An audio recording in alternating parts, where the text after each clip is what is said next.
வழக்காளிகளோட வழக்காடி என் யுத்தம் பண்ணுகிறோட யுத்தம் பண்ணும்.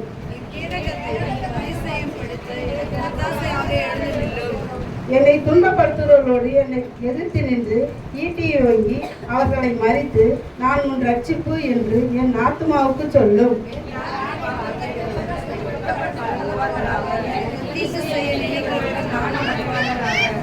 அவர்கள் காற்று முகத்தில் பறக்கும் பறவை போல் ஆவார்களாக. கர்த்தருடைய தூதன் அவர்களை துரத்துவானாக.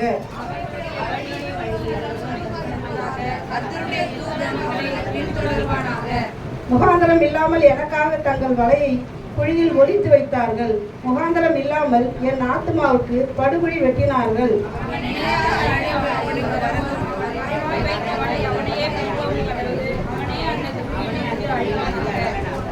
என் ஆத்மா கர்த்தரில் களி கூர்ந்து அவரது ரட்சிப்பில் மகிழ்ந்திருக்கும்.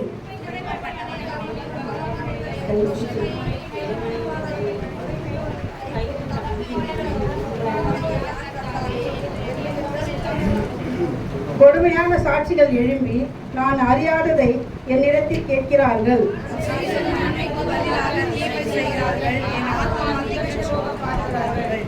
அவர்கள் வியாதியாய் இருந்தபோது ரட்டு என் உடுப்பாய் இருந்தது.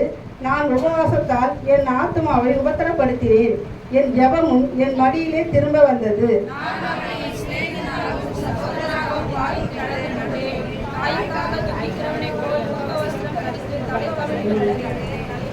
ஆனாலும் எனக்கு ஆபத்துண்டான போது அவர்கள் சந்தோஷப்பட்டு கூட்டம் கூடினார்கள். நீசரும் நான் அறியாதவர்களும் எனக்கு விரோதமாய் கூட்டம் கூடி ஓயாமல் என்னை நிந்தித்தார்கள்.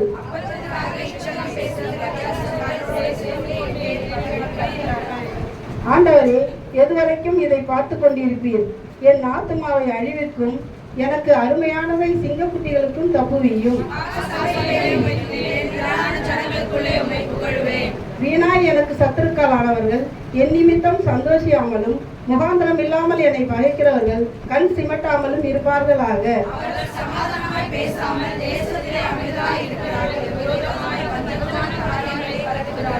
எனக்கு விரோதமாக தங்கள் வாயை விரிவாய் திறந்து ஆஹா ஆஹா எங்கள் கண் கண்டது என்கிறார்கள்.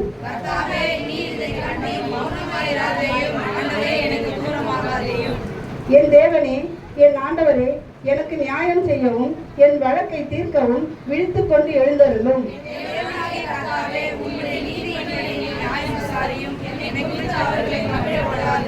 அவர்கள் தங்கள் இருதயத்திலே ஆஹா இதுவே நாங்கள் விரும்பினது என்று சொல்லாதபடிக்கும் அவனை விழுங்கி விட்டோம் என்று பேசாதபடிக்கும் செய்யும்.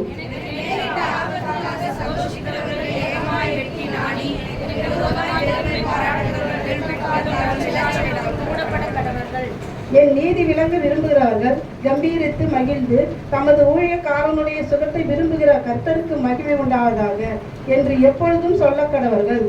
என் நாவில் உமது நீதியையும் நாள் முழுவதும் உமது துதியையும் சொல்லிக் கொண்டிருக்கும்.